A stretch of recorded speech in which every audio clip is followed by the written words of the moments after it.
So hello, everybody. Welcome to the League One Instagram channel. We're here with the lovely Kaylyn Kyle. Kaylyn, thank you for joining us today. Thank you so much for having me. I feel like you're in a sweater in Canada and I'm in a tank in Miami, but it works. We're both in white, so got my cord flipping everywhere. Got excited. It's a good point you make. I don't actually know what day it is, what month it is, what season it is. So whatever I'm wearing today is no indication of whatever's going on inside my own house. So thanks for that. Thanks for noticing the fit. We just wanted to take a minute to introduce you, and I could take way more than a minute to talk about your incredible career. So I'll just tell you the Coles notes, and then we'll allow you to give you the platform to talk a little bit more. But former national team player from Saskatoon, Saskatchewan. Okay? First of all, that is amazing. And has had an incredible career with Canada. How many caps, Kaylyn, have you had for Canada? 101, 6 goals. So very good. We'll just leave the goals out. We'll leave the goals out. Let's also allow people to understand that you played defensive mid, 8 and 10 at times, a true hybrid player, one of the best minds in the game. And I would genuinely not say that lightly. So that is why when we talk about a former national team player, looking at a current League One player, aspiring pros, sharing their footage with us to hopefully shed some light, some advice. We received one, and I would like to go over that with you today. But again, back to you. So tell us about your journey towards being a head analyst, having your own show with beIN Sports down in Miami, Florida. I know that's where you're at now, but what led you to that? Tell us a little bit about your retirement journey. Yeah, I think my dad always told me, when you start falling out of love with the game, then just end on your own terms. And there's nothing to be shamed about that. I had, like you said, a great career. We did loads together. I mean, I grew up idolizing you and Christine Sinclair. I did have pictures of you guys on my wall, which is a bit embarrassing now that we're all friends. That's embarrassing. But it was because you played in the midfield. So I remember I asked my mom for my birthday. My birthday was in October, so this was like January. She's like, your birthday's not for ages. I wanted tickets to the U19 World Championship in Edmonton. So she got me and my sister tickets. Me and my sister and her friends drove down, and I remember watching you guys for the first time, and I was like, this is what I want to do. This is what I want to be. And I got to do that, and I got to play alongside some of the greatest players in the world and some of the greatest people in the world. And I knew, kind of going through my career and watching analysts and meeting media along the way, I know it was something that I was always passionate about. I always learned what I liked, what media people did, and what I didn't like, what media people did. And it's very different. You have to toe the line. So World Cup, it was actually with you. I was nervous because I was a former player that would go back and watch game film, or we'd watch film to prep for the next game. And most of the time it would be from our English network. So you'd hear the commentary of it and you'd hear the analysts. And I struggled with that for a really long time, because a lot of the time it came from either a player that didn't have a clue what they were talking about, or an analyst that had never played the game in their life. So they didn't know what went on behind the scenes with us and how much work we put into the four corners, how much work we put into the mindset. So for me, as a player, like you said, from Saskatoon, Saskatchewan, I struggled with that. But then going into the media side, it really opens up your eyes that it's so hard to toe the line. It's so hard because they're still your friends. But you have to be honest, because people are watching it. So people can read through you when you're lying. People know just from your personality of when you played and them watching you on TV when you're not being honest with people, and people don't want to tune into something that's not honest. So that was the biggest adjustment for me. And then obviously we moved here in Miami because my husband plays professional here.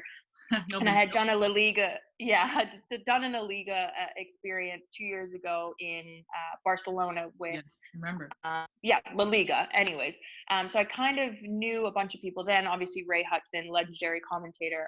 So I was just like, I'm just gonna ask if I can come in for an interview. I didn't have an agent at the time, so I did it all on my own. I had obviously the World Cup that I had just come off of, went in for my interview, and the first thing they asked me was like, can you host? Can you read teleprompter? Can you write your own script? Yes, yes, and yes. Didn't have a clue how to do it. So I'm in this interview on Google. You heard it here first, folks. How do I write scripts for a show? How do I use teleprompter on the computer to then fire onto the teleprompter of what I want to say to align with the video that's going on behind me? I had no idea. Obviously, Wow. I watched Cleverness at the World Cup. But she doesn't use teleprompter. Yeah, she's She exactly sometimes the seasoned vet. she's so good that she has stuff there, but she doesn't really use it. So I'm writing word for word, and you can tell like I'm not good with that. I think I might be a little bit dyslexic if I'm being honest. Oh, we all have something, don't we? Yeah, so I took notes from Kate. I started doing bullet points on my teleprompter, ended up getting that job, and then went for an interview with Inter Miami here to be a sideline reporter. It's the only thing I've never done. Wow. And I just thought it'd be a cool opportunity to try. So didn't have an agent at the time then, and I just gotten an agent at the time, but I was like, you know what, I'm gonna write this guy on LinkedIn and say like, I want to meet you for an interview. That's just how I am. I'm a go-getter like you. Went in for the interview, thought I nailed it. Thought this one's in the bag. Got job. Didn't hear from him for months. Wow. And I was like, oh, how did I not get that? I was like, I really thought I killed it. Anyways, ended up getting it. But yeah, it's a learning process. It's like football. It is such a learning process.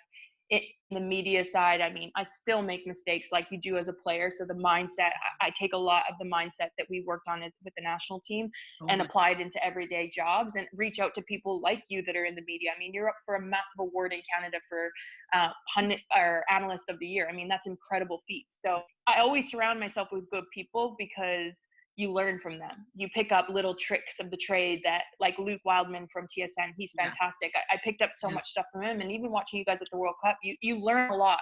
But yeah, that's kind of, I don't even know the question that you asked me. Sorry, I went on to a rant, it's a wonderful, no, I loved everything you said. And I'll just, what I heard there was go for things that you just back yourself.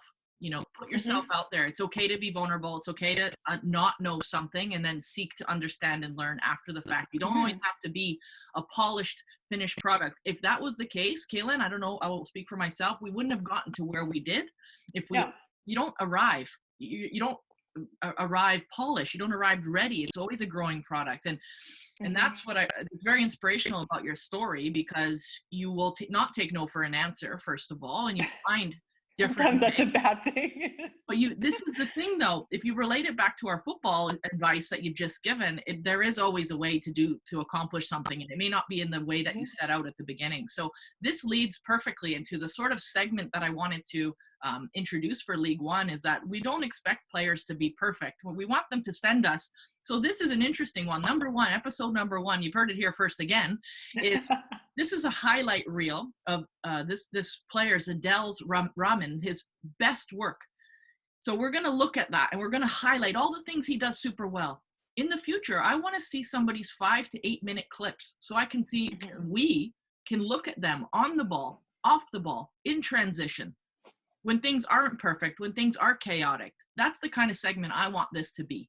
And I know you're the exact same. This is your living now, to look at a clip, look at what could have been done. You never know what the coach has asked. So I'm going to preface this today on episode 1 that we are never going against the coach's wishes. We don't know. We're going from what we believe the game to be, what we want an 8 and 10 to look like and accomplish. So I'm going to ask you right from the get-go. Adel's, I put you on the spot here. I'm used to that though. So Adele is an 8 and 10. Okay, he plays in a 4-3-3 with his team, or sometimes a 4-2-3-1. He informed me, but the footage looks like he's an 8 and 10. So what do you want to see when you watch an 8 and 10 in that system of play? If you go through a few bullet points quickly, what do you want to see from an 8 and 10? I think for me, it's the vision and awareness. It's so important. And I never got taught that growing up in Saskatchewan. I had a lot of great coaches, but it was more the technical side. So vision and awareness. What are you doing off the ball? Where can you find the biggest space to play in? Can you play within the team parts? Can you play off the back shoulder? Do you know how to manipulate a ball? Oh God, I'm listing like 200 things. It's great. And then the passing ability. I think it's so important as a midfielder in this day and age to be able to hit different kinds of passes. So if you're dropping back to pick it up, defensive midfielder, or if you're dropping back to pick it up from your fullback, slipping it through the slot, can you turn on a dime and hit that across field? Can you slip through two channels? Can you hit that channel ball as well? So and different parts of the foot as well, laces, inside the foot, outside of the foot, and be tricky, be creative. I think a lot of times we fell off of it for a bit at the national team as midfielders. We played a lot of long ball for a big part of it. Our center backs would hit it into her, and the midfield were to pick it up. So I think when John Herdman came in, that was the biggest mind shift for me. I was always a technical player growing up because I had to be. Then I switched from being basically a running midfield just to pick up the mess to then have to retrain my brain to be able to visually know what was going on around me at all times. Like, you have to be 2 steps ahead of everyone else. You have to know where that ball is going before the ball is even on your foot. Yes, and that's for me. For sure. And you've nailed a lot of great components to an 8 and 10. We want to see that in Adele's game. So what we're going to do is take a look, highlight the things again, it is a highlight reel. Let's all keep that in mind. This is something that in the future, I might even ask him to submit that 5 and 8 minute video so we can look at his work later on after we know what his best looks like. What is all the other moments, like you said, what is he doing off the ball? We won't see that in this, but go on. I want to ask you though, because this is the best part about a show like this, is everyone has different different images or different 8 and 10s of what they want to see on paper and what they want to translate that to on the grass. So like you said, we're not going against what coaches are teaching, but what I think in 8 and 10, I just said mine. What do you look for when you're looking for a class 8 and 10? Obviously, you've coached at a high level and you've just finished your UEFA. Is it A or B? The top. Yeah, one below. Yeah. It's a good. No, it's the best. But like, what would you look for? Because it would probably be very different than what I'm looking for. Yeah, so I always tend to, I think what's valuable in the first few years of coaching when you've just retired is that you still sort of see the game as a player. And I think every single year that passes, you lose the feeling of what it was to be a player. I think the advantages of a veteran coach is that they're master tacticians and, but they also don't remember how hard it is physically to do the job. So I'm coming to you in a bit of a hybrid space. I'm 4 years removed from the game. I'm on a journey away from fitness. That's for sure. So when I'm speaking, I'm putting on my coaching hat, but also my center back hat. And what did I always want from the 8s and 10s? And you were somebody that demanded the ball. There was, if I had the ball at my feet as a center back, I confused myself. I thought I was a playmaker. Okay? Don't get me wrong. Center backs need to have midfield skills. Need to understand how to have different textures of balls, change a game through a short or long diagonal pass, things of that nature. But with you, it was like, if I didn't get you the ball, Kaylyn, I would have heard about it a lot. Okay? Can I tell a story before we move on? Please. I would love, I don't know where this is going, but go for it. Yeah. Okay. I don't know what game it was in, but this is why I loved playing center back with you, because we were always very, very vocal and we did see the field very differently. And a lot of players probably hated that, because we were almost annoying to most. But I remember one game, you would not give me the ball. And I think you were trying to prove a point, like, just stay in the midfield, stop coming into my space. And I remember at one point in the game, I dropped, literally, I was shoulder to shoulder, and I said, give me the ball. And I remember you kicked it with the outside of your foot and you're like, you know what? Just take it. Go do it. And we had like a full-on argument on the field. I think it was, I don't know who we were playing. It wasn't like a massive game. I feel like it was like, might have been like an inter-squad friendly. But I remember after John came over and was like, you two good? And I was like, yeah, I just wanted, he's like, yeah, we know, we could hear you. Everyone could hear you. That's a great story as well, because on the pitch, there is no way in heck we would have survived our professional and international careers had we taken things personally. We would have not survived. The passion that the game elicits, yes, we can speak to each other respectfully, but at times it's like, give it to me right now. And those kinds of comms are really important from midfielders who we'll talk later. Get on it. Yeah, we'll debrief later. But so when I look at an 8 and 10, I like what you said, breaking lines, facing forward as often as possible. There's many players in the game these days at the youth level, at all levels, like not necessarily just national team, which I've been honored to coach, but all to say, there's players that take multiple touches to turn, slow the game down. The vision and awareness where there is you're working down one side to draw the opposition, and the opposite side is open as a result, but we don't get there quick enough to actually expose it. So yes, everything you're saying, heart and soul, engine of the team, vision and awareness, and understanding the game. And that's up to a coach to teach. And when we say understanding the game, we say those kinds of things. John Herdman, our mentor coach, someone we look up to, role model, has just put on it was a men's Excel presentation, and it went across the entire country. Okay. So he shared a lot of the principles that we I wish we did, that we learned later in our career at 2011 and beyond. And he simplified the game into 4 moments. Attacking organization when you have the ball. When you lose it, you have to hunt to get it right back. Defensive organization is when you get as tight as possible with your team. And then when you win it, what are you doing in that transition? So back to Adele, his video is all attacking organization and attacking transition. So I can only imagine those are his best moments. He's shown us what he does on the ball, and as soon as his team regains it back. And he's you'll see patterns in his play. It's genuinely really good work. Yeah, so he's let's good. highlight that. Let's give him the props that he deserves. And when we get the chance, we'll look at his defensive work. So what I'll do now is send it in. So I will pause for a minute. I'll get this going, and what we'll do is be able to watch his highlights. So we'll be right back. So here we go, Kaylyn. We're going to take a look at Adel Rahman's 2019 highlights. So the good news is it's relevant. It's recent. It's the most recent in light of not being able to play soccer this year. So this is great. It's his best work. So just a little bit about Adel, center midfielder. He's in the League One first team all-star last year. I was lucky enough as the commissioner, a new commissioner of the league, to be at that event.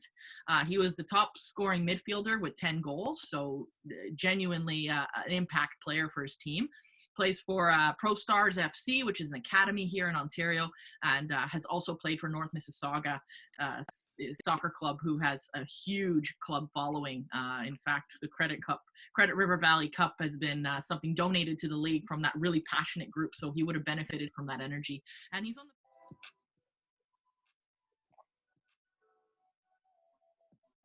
Ooh, that is very almost messy, like top of the box, over the wall, and bending it around the keeper. I like it. Good on you, pieces. Totally agree. I'm going to definitely raise your voice. I want to hear that. See, that last clip is a bit of me. Drops back defensively, does the defensive work. Show us. Talk to us about this clip. Okay. This is so he's an 8 and a 10, but he is dropping back to win this ball up, and then he gets quickly turned, faces forward, and the vision to be able to see striker in between that fullback center back channel where he slips it through. That is fantastic. This is what you want from if he is playing in an 8 role here. That defensive work to win, collect this ball here, challenges, takes his touch, gets his head up, and that's not an easy pass. That is perfectly weighted. And I mean, it's a great run. It's a fantastic run, but perfectly placed ball. I couldn't agree with you more, Kaylyn. I also like the fact that in all his attacking transition clips, what we'll see is his ability to do what you just said, plus his teammates' ability to stretch and break the line upon regain is a key to and a recipe to success for any team. So he's lucky that he has these players breaking the line. In the women's game, at times, you have a lot of players showing to the ball, and breaking this momentum. They're not as dangerous as it could be. So to your point, this is an excellent clip, sending a player, we would call this an advanced platform, right behind the defensive unit, the solid finish. Really good.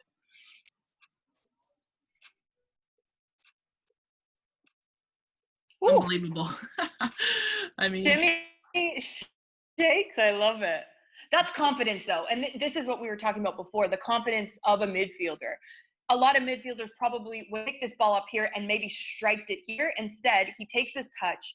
The defender overcommits, draws it back to his left foot. He's off balance. To be able to put this in the back of the net, not to do when you're off balance. And I mean, he's basically on the ground at this point. Yes. But I love his confidence to take that extra touch to get around that last defender to give him a better chance to score on target. Yeah, and just the mindset to go forward first. When you're in this part of the pitch, think goal, think high risk.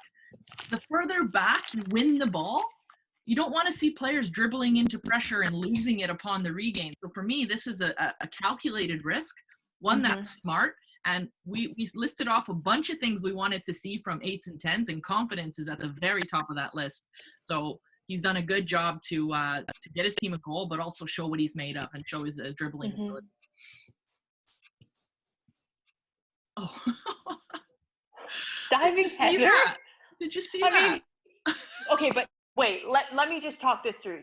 Can we pause? Like, Look where he is, though. He has 1, 2, 3, 4. He's playing in a box right now of defender. Yes. He's staying, waiting in there. Yeah, he's staying and waiting in the biggest space. Now, a lot of players might make that run too early and then commit a defender to pick him up. He's literally standing still and is like, you just literally need to put the ball to my head, to my foot, and I will put this in the back of the net. But even this, the timing of this, you see here, now he knows he needs to explode. He needs to get on the end of that. That's a fantastic finish, by the way. That is diving headers, yeah, for sure, like all day long. I don't see them too often. So when we talk about skill set, I would classify this as a special skill set. It's not something you see every day, but something you'd like to see every day from entertaining midfielders and strikers. So to your point, really good to hold the run, the timing, the delivery of the cross. You can tell this is a well-oiled machine for sure. So let's move on. The celebration is worth watching as well. Teammates sprinting. I would have never done that as a CB, I'll be honest. Deserve the energy back there.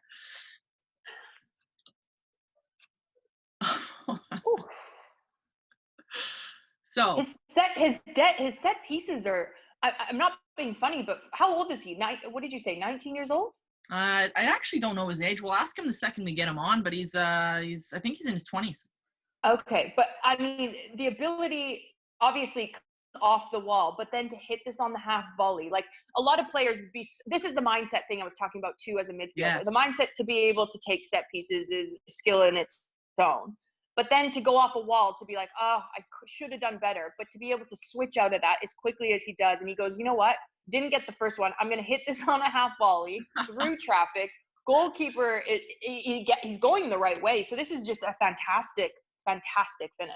Yes, and I do have to give comment to the white team in this case. You know, as a center back, I have to flip my perspective a little bit. You'd like to see a bit more effort to block this shot. Sorry to say, don't know who this team is on the other end, but at the end of the day, not good enough from the white defenders, which enabled him to show his skill. Good on him. So here we go. Imagine if we had Korea in the net and we let that one go through the wall. We wouldn't hear the end of it. Yeah, it'd be a game changer for sure. It'd be a goner. So this is something you'll see as a feature in Adel's game. So being able to pick the ball up from a defensive moment and find the right slot. You mentioned one earlier through the center back channel. He finds the center back fullback channel extremely well and utilizes their wingers in a really efficient and cool way. So if you see this one here, what you highlighted earlier is his ability to turn, dribble across the pitch, which enables defenders to draw over to one side. He's intentionally creating this gap in this window. And now what you see is a reverse pass that gets his team in an unbelievable position, right in line with the back four, and in a transitional moment where they were unorganized, and he took full advantage of that.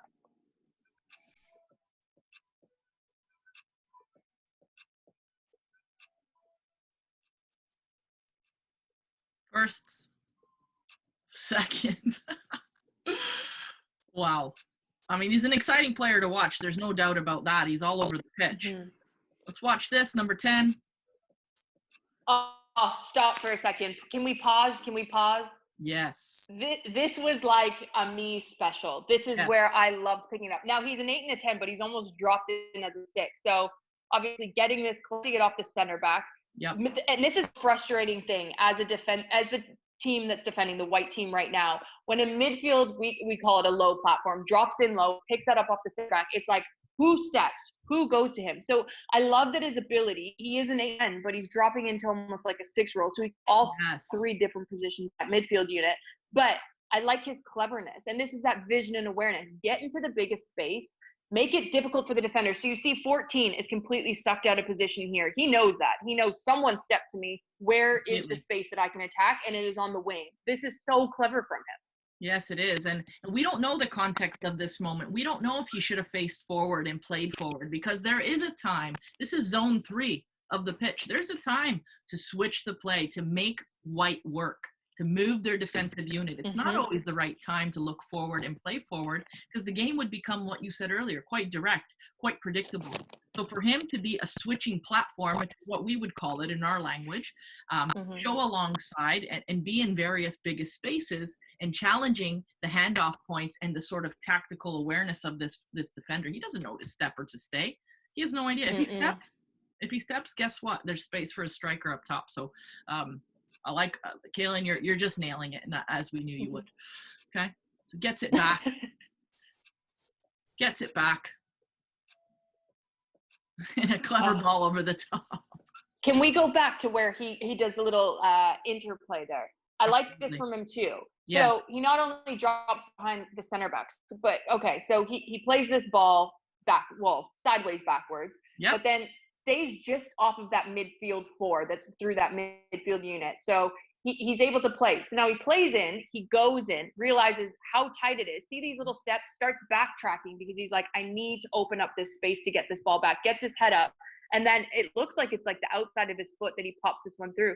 It's just a really clever play. Like his awareness of where's the danger, how can I manipulate my defenders to make it easy for the players on my team and for myself. And I mean, but that's just skill. That's just a little bit cheeky what he does there at the end. Just nicks that one through the side of his foot. That's quality again that you just die to see and you crave to see, that creativity in players. A bit of you in there asking for the ball, give it back, give it back, and finding just shoulders, blind spots. I'll highlight one of the things you did in one of the clips. So here, when he gets it back, you actually see 3 to 4 players converging on him, just based on his structure, just based on where he's standing. This player is not sure if he should step. This one's chasing. These center backs are at odds, which creates space now because you can see who's he occupied with. It's occupied with the engaging dribbler. And I will say before you press this, when you have a midfield that's very creative and very clever both on and ball, this is what usually happens, which then allows other players to free up spaces. Like you just alluded to, all 4-5 defenders in that little box, they're all visually looking at him right now. At Rahman. They're all looking at him, which allows players to make those inside runs. I mean, the player on the wing cutting through, no defender sees him except for the fullback. He's like, guys, someone needs to open up their body here. Exactly. Like, anyone want to take a look around? So this is so important as a midfielder, not only your ability on the ball, but your movement off the ball to make plays like this happen. I mean, to take defenders' eyes off the other attackers. That's exactly right, Kaylyn. And you know what? This is gold. I think we could speak all day about, first of all, Adele's clips because they're just that quality. But there's something around, we're going to leave this for the future. We're going to park this conversation. We're going to get Adele on the line. I'm going to have a one-on-one with him. Yeah, I'm going to have a one-on-one with him a little bit later. And we're going to show him the segment. He's going to watch our segment of us totally candidly, breaking down his clips, giving him props where it's due. What I hope for is a part B to this. So we're going to get a 5 to 8 minute. We get to look at his other work and balance out our analysis. Because right now we're high on Adele. We think he's great. I think he's world class. I think he's next Lionel Messi. Well, that's the thing. It's like, sign him. Who's not signing this kid right now? So what we'll do now is we'll park it. That was a really rich, engaging. Kaylyn, thanks for your mind. Thanks for your analysis. No, thank you. You're tremendous. You're a gift to the sport. So keep it up. And we're gonna continue to do this as often as we can get clips.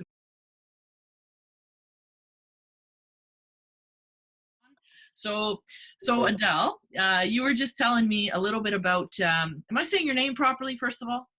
Yeah, you are.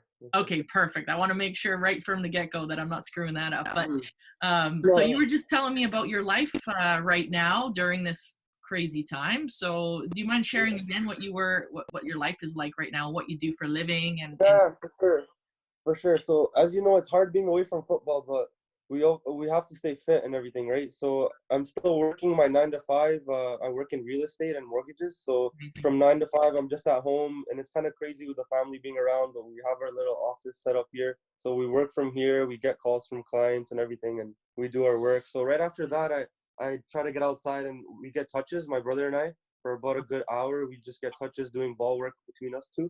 And then usually go on a run after that around the neighborhood. about 5K, but I'm gonna try to increase that too. And then I come home and I just do some strength training and kind of cardio work at home with a resistance band. I'm trying to get my hand on some dumbbells, but you know, everyone should do these little things right now. I think from being away from team training and being away from football, just so you're staying in shape and you're fit. So when you return to the pitch, you'll have that upper hand. I don't think everyone will be doing this, so you'll have the upper hand. Those of you who are working hard. So I totally agree. And we actually have a League One online educational series with our first topic being how to utilize sports science, right? So helping coaches give programs to players. Like you just said, you've taken initiative, you own this. And this is because you're a pro, right? Tell us about your pro environment. What, you know, you're treating this break as almost you're trying to get ahead. You're trying to get an advantage. And that can only come from your mindset. So where have you played? Tell us a little bit about your background. Although I've researched about you, it's better coming from you.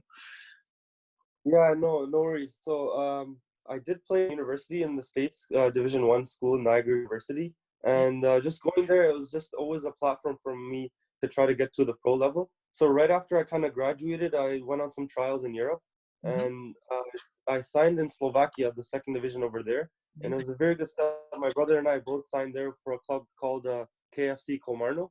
And the level was really high. It was a great learning experience as well, playing there, getting minutes, and just being in that pro environment, learning what it takes to actually thrive in a new country where you don't know the language, where you don't know the culture and everything, and everything's new. So it was kind of a shock, but it was a much needed one. Like it was a great experience playing the football too. They play a high level of football, the European style, and Slovakia is way more physical too. So it helped with my game, just knowing where to put my body and using not only just strength, but IQ, as in where I shift my weight to and how I keep the ball from more physical and bigger players. So it was a good step in that sense. And then right after that, we transferred to a club in Holland called Achilles 29. And the gear was absolutely amazing. The Dutch football, I've been a fan of it since I was a kid. Just total football and everyone being comfortable with the ball and switching from position to position. And they really carry that philosophy through their roots. So you see that in every club that you go to, that they try to play that total Johan Cruyff, style possession football. So that was kind of really in tune from what I've been trying to play as a kid. So I really thrived there, and it was very fun playing there and learning and growing in that environment. And then it's just, as you know, like playing in Europe as a Canadian with the foreign passport, it's hard to stick somewhere and it's hard to kind of go from place to place. So after a while, we returned to Canada, and especially because of the fact that football is growing so much in Canada, we wanted to take advantage of that. And we returned to League One, and I've been playing here since the last 2 years, and actually had a really good season last year. So now I'm just trying to go up the ranks over here and eventually get to CPL, maybe, I hope. And take it from there. Good. Put that out there. You know that there's nothing wrong with saying that, and that is your goal. That's what you're working hard for. And you know, with whatever happens this year, it's not going to detract as well. You know, your path, right? You just got to stick with it and stick consistent, which you are. You're a great example, and that's why, you know, I really wanted to connect with you, not only on the quality of your footage, which again, it was your highlight reel. So what I said to Kaylyn was, we have this great player showing us what an 8 and 10 should look like. So once you get to see what we've said, I'm going to love, so at 7:00 tonight, I would love your reaction, right? So just so you can be part of that analysis of what we were able to say. And on part B, it's going to be sweet, like to see what we picked up. From you guys. Yeah. But also a lot of the things you've just said, without a doubt, have come out in our analysis. Where you put your body, how you look forward first, vision and awareness, your structural awareness, how to draw opponents for others. That was really what stood out about your game. It's your positional excellence that was really, really key. So, you know, you're not just a soccer player. You've told us about your life as a real estate agent, having to make a full-time living. You know, there's no differences that way for women players in Canada and men's players. There's a lot of us, I did it myself. We got to grind a little bit to make our dreams happen. And it doesn't happen overnight. So I'm really glad that you highlighted that for all the people watching, looking at your story, seeing, you know what, you're never too big for it. You go away, you come back, you grind, you put your head down and you work hard. And those are the kind of messages that go a long way, especially right now. So we really appreciate your platform and sharing that. So the next, No, thank you. Thank you for sharing your story, right? And so the next thing we'll do is we'll wrap this up. People got to know a little bit about you. There's a lot more to you, I'm sure. So we're going to do a part B with you. Okay? Okay, sure. So Sounds part good. B will be next week, and it'll be that 5 to 8 minute period where we see you off the ball. Okay, yeah, sounds good. We see your defensive work, your defensive transition work. Are you hungry to get it back? And I'm sure you are. So we're going to look at your total game by the end of part 2. How's that sound? Perfect. Sounds. I'm excited to see you guys' analysis. So it'll be fun. It'll be really good. So thanks again. What we'll do is we'll wrap this up. We'll connect again, and I'll get you on the next steps, okay?